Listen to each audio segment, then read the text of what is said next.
Кайрылуу күн менин құрметті көрермендерим. Бүгін мен сіздермен өте дәмді, тез дайындалатын печеньенің рецептімен бөлісемін. Видеоны соңына дейін көріп, менің арнамда болыңыздар. Құрамы мен мөлшерін описание бөлімінде жазып қалдырамын. Ал ендеше бастайық. Алдымен қаймаққа қант, шым тұз, ванилин салып, жақсылап араластырамыз.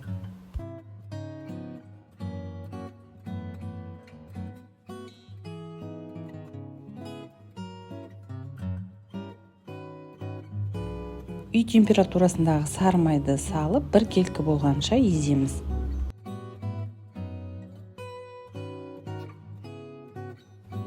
Екі шай қасық қопсытқыш қосамыз. Жақсылап араластырып, илегіштен өткізген ұнымызды аз-аздан сала отырып, қамыр илейміз.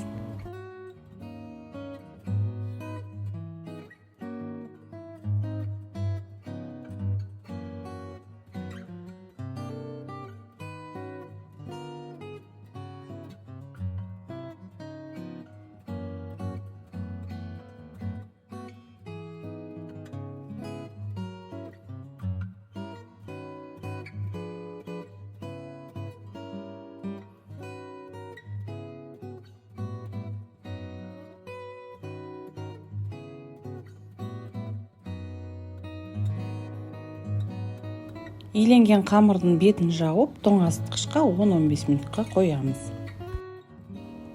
Тоңазытқыштан қамырды шығарып, домалақ етіп, печенье формасын келтіреміз.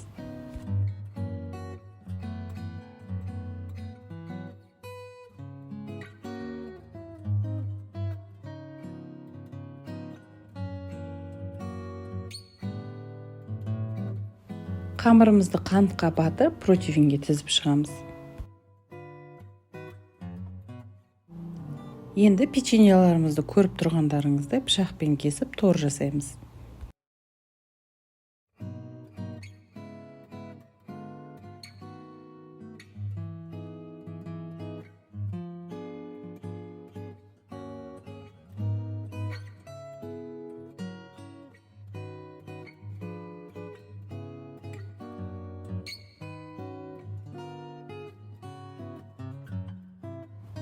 Алдын ала қыздырып алған 180 градус пеште қызарғанша пісіреміз.